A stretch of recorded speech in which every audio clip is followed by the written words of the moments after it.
ஒவ்வொன்றும் தேவன் அந்த கட்டளைக்கு பிறகு நம்ம சுதந்தரிப்போம். ஹல்லேலூயா. இங்க பாருங்க, நீங்க நான் வருஷ ஒவ்வொரு வார்த்தையா சொல்றேன். ஆண்டவர் சொல்லுகிறார், 4வது ஒன்று நான் மறுபடியும் கட்டு வைப்பேன். ஹல்லேலூயா. ஆமென். 5வது வசனம், அதன் பலனை அனுபவிப்பார்கள். ஆமென். அதுக்கு கீழே நீங்க படிச்சீங்கன்னா 8வது வசனம், நான் உங்களை வர பண்ணுவேன். 9வது வசனம், நான் அவர்களை நடத்துவேன். ஆமென். 10வது வசனம், ஒரு மேய்ப்பன் தன் மந்தையை காக்கும் வண்ணமாக காப்பேன். 11வது வசனம், ஆமென், யாக்கோபை அவனிலும் பலத்தவனுடைய கைக்கு அவனை நீங்களாக்கி விடுவிப்பேன். 11, 12, 13, 14 வசனங்களை பார்த்தீங்கன்னா, என் ஜனங்கள் நான் அளிக்கும் நன்மையினால் திருப்தி ஆவார்கள். 13 சொல்லப்பட்டிருக்கிறது, நான் அவர்கள் துக்கத்தை சந்தோஷமாக மாற்றி அவர்களை தேற்றி அவர்கள் சஞ்சலம் நீங்க அவர்களை சந்தோஷப்படுத்துவேன். 17வது வசனம், ஆமென். 16, நீ கண்ணீர் அழாதபடிக்கு உன் சத்தத்தை அடக்கி நீ கண்ணீர் விடாதபடிக்கு உன் கண்களை காத்துக்கொள் என்று சொல்லுகிறார். உன் கிரியைக்கு பலன். இவ்வளவு நாள் அழுததுக்கான பலன். ஆண்டவர், இன்னும் அழணும் ஆண்டவரே, இது இன்னும் எத்தனை காலத்துக்கு பின் நடக்கும் என்ற கேள்வி. தேவன் ஒரு இளைப்பாறுதலை, எந்த விஷயத்தில் தேவன் இளைப்பாறுதலை கட்டளையிடுகிறாரோ அந்த காரியத்தில் இவைகள் எல்லாம் வந்து நமக்கு கைகூடி வரும். காரணம், நாம் அவரை தெரிந்தெடுக்கவில்லை, அவர் நம்மை தெரிந்தெடுத்திருக்கிறார். இந்த நாளிலே நாம் ஆண்டவரிடத்தில் கேட்க வேண்டிய காரியம் இதுதான். எனக்கு அந்த இளைப்பார், இந்த காரியத்தில் என் குடும்பத்தில் இப்படி ஒரு பிரச்சனை தலை தூக்கி கொண்டிருக்கிறது, இந்த விஷயத்தில் எனக்கு ஒரு இளைப்பாறுதலை கர்த்தர் கட்டளையிடுவீராக. இந்த காரியத்தின் நிமித்தம் எனக்கு தூக்கம் இல்லை, இந்த காரியத்தின் நிமித்தம் என்னால் நிம்மதியா இருக்க முடியல, இந்த காரியத்தின் நிமித்தம் என்னால் பைபிள் எடுத்து கூட வாசிக்க முடியல ஆண்டவரே, இந்த காரியத்தின் நிமித்தம் என்னால் விடுதலையை ஊழியம் செய்ய முடியல, எனக்கு இந்த இடத்துல நீர் ஒரு இளைப்பாறுதலை கட்டளையிடும் போது என்னால் அதை செய்ய முடியும். ஹல்லேலூயா, ஹல்லேலூயா. கர்த்தர் இளைப்பாறுதலை கட்டளையிடுவார்.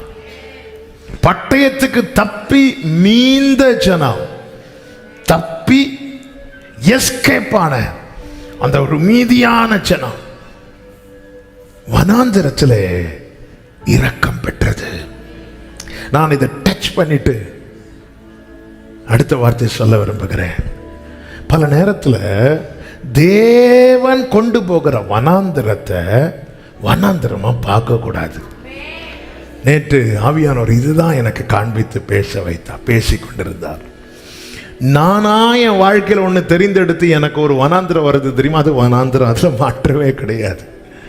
ஆனால் என்ன எகிப்திலிருந்து அவ்வளவு ரிஸ்க் எடுத்து தம்முடைய கடைசி சொட்டு இரத்தம் வரைக்கும் சிந்தி கிரயமாக கொடுத்து என்னை மீட்டு சிவந்த சமுத்திரத்தின் வழியா ஒரு டிராப் தண்ணி கூட பட விடாம, ஆமென், சத்துருவின் நிழல கூட தொட விடாம என்னை இவ்வளவு கேர் பண்ணி, ஆமா, இப்படி உன்னை தொடுகிறவன் என் கண்மணியை தொடுகிறான் என்று சொல்லி என்னை கண்மணி போல காத்து என்ன இந்த 40 வருஷம் வனாந்திரத்தில் கொண்டு வந்து நடத்துறார்னா இது எனக்கு வனாந்திரம் கிடையாது.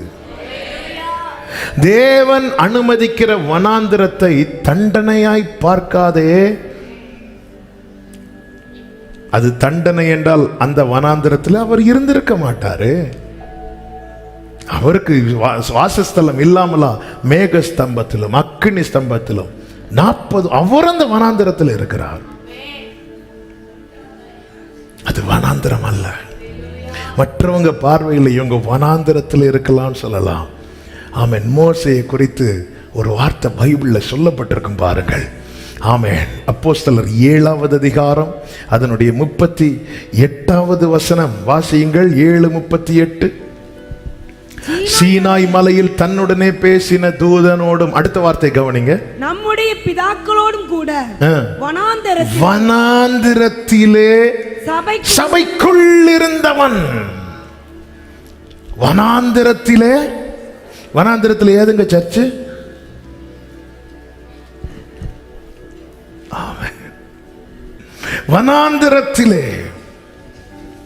வனாந்திரத்தில் ஒரு சர்ச் இருந்துச்சு. அந்த சர்ச்சுக்கு பில்டிங் கிடையாது, ஆனா மேல மட்டும் கவர் பண்ணிருந்துச்சு. அதான் மேகஸ்தம்பம். ஹல்லேலூயா. இந்த வனாந்திரத்தின் தாக்கத்தில் மடிந்தவர்கள் எல்லாம் யாருன்னா இந்த பிரசனத்தை விட்டு வெளியேறினவங்க. அடுத்த வசனத்தில் சொல்லப்பட்டிருக்கும், தங்கள் இருதயத்திலே எகிப்துக்கு. இந்த சர்ச்ங்கிறது தேவ சமூகம், அதுக்குள்ள இருந்தவன் மோசே. அதுக்குள்ள இருந்ததுனால அந்த 38 கடைசியில் சொல்லப்பட்டிருக்கிறது, ஆமென், ஜீவ வாக்கியங்களை பெற்றுக்கொண்டே இருந்தான், வார்த்தையை பெற்றுக்கொண்டிருந்தான், ரேமாவை பெற்றுக்கொண்டே இருந்தான். இந்த வெளியே போனாங்க தெரியுமா, வனாந்திர தாக்கத்தில் விழுந்துட்டாங்க. நான் எங்க இருக்கிறேன் என்றல்ல, நான் இருக்கிற சூழ்நிலை வனாந்தரமா இருக்கலாம், ஏன் 7 மடங்கு அதிகரிக்கப்பட்ட அக்கினியா இருக்கலாம். எனக்கு கிடைச்ச இரக்கம் என்ன தெரியுமா, நான் இருக்கிற இடத்துல எனக்காக அவருடைய பிரசன்னத்தை அனுமதித்திருக்கிறார். நீங்க இருக்கிறது குடிசை வீடா இருக்கலாம், நீங்கள் இருக்கிறது ஒரு உங்களுக்கு யாருக்குமே தெரியாத இடமா இருக்கலாம், வனாந்தரமா இருக்கலாம். ஆனா அதுல நீ எங்க இருக்கிற, அதுல நாம எங்க இருக்கிறோம்? எனக்கான ரேமா கிடைக்காத இடம், அந்த தாக்க எனக்கான ரேமா எங்க கிடைக்கலையோ அந்த சூழ்நிலை என்னை வீழ்த்துவதற்கு நிறைய சான்ஸ் இருக்கு. ஆனால் 7 மடங்கு அக்கினி ஆனாலும் எனக்கான ரேமா நான் இருக்கிற இடத்துல இருந்து கிடைக்குமானால் எந்த பாதையும் என்னால தாண்ட முடியும், எந்த சூழ்நிலையும் என்னால மேற்கொள்ள முடியும். எல்லாரும் வனாந்திரத்தில் இருந்தாங்க. பைபிள் சொல்லுது, மோசே இருந்த இடத்துல மேகம் இருந்துச்சு. மோசே மலையில போனா மேகம், பாளையத்திலிருந்து கூடாரத்தை பெயர்த்து வெளியே கொண்டு போய் அங்க போட்டா அங்க மேகம் வந்து இறங்கிச்சு. ஏன்னா மோசையுடைய ஜெபம் என்ன, ஆண்டவர் நீங்க என் கூட வரலனா எனக்கு என்ன வேணாலும் இருக்கட்டும், கானான் இருக்கட்டும், ஏலிம் இருக்கட்டும், எதுவும் இருக்கட்டும், நீங்க என் கூட வரலனா நான் இங்க இருந்து ஒரு ஸ்டெப் கூட எடுத்து வைக்க மாட்டேன். அதனாலதான் பிரியமானவர் கர்த்தருடைய பிள்ளைகளே, ஆமென், இந்த சாட்சியில நம்ம போன வருஷம் சொன்ன அந்த வார்த்தையை அந்த சகோதரி மென்ஷன் பண்ணியிருந்தாங்க. அது ஆமென், ஆமென், அந்த வார்த்தையை நான் ஒரு விஷயம் கூட சொல்றேன். கானான் நமக்கு இல்லாமல் இருந்திருந்தா சிவந்த சமுத்திரம் நம்முடைய கடைசியா இருந்திருக்கும். இப்படி ஒரு காற்றை அனுப்பி இப்படி ஒரு வழியை திறந்து என்னை நடத்துறது வனாந்திரத்தில் அழிக்கவா? இல்லப்பா, உனக்கு இனி ஃபியூச்சர் இல்லைன்னா, ஹோப் இல்லைன்னு சொல்லும் போது டாக்டர்ஸ் 100% ஒரு பேஷண்ட் ரொம்ப சிக்கா ரொம்ப சீரியஸா இருக்கிறாங்க, இனி ஹோப் இல்லைன்னா அடுத்து நம்ம ரிஸ்க் எடுக்க யோசிப்போம்.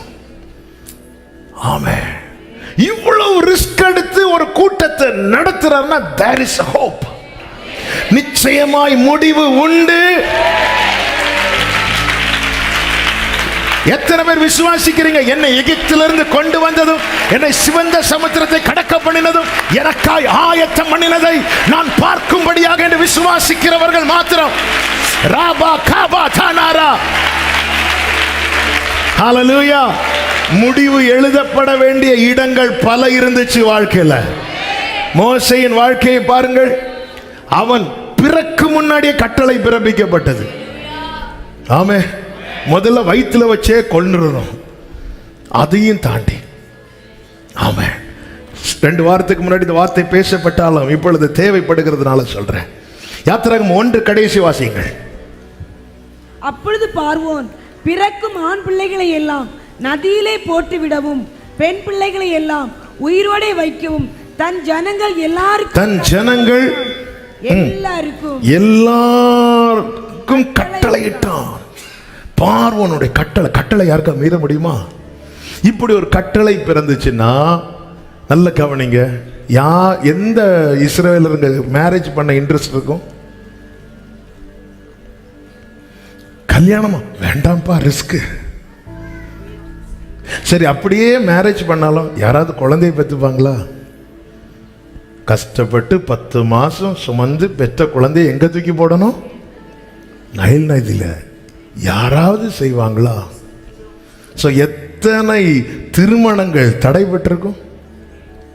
திருமணமானாலும் எத்தனை பேர் குடும்ப வாழ்க்கையை தொடராம இருந்திருப்பாங்க இந்த ஒரு கட்டளையினால. ஹல்லேலூயா. இந்த உலகமே சேர்ந்து நின்று கட்டளை போட்டாலும் அவர் செய்ய நினைத்தது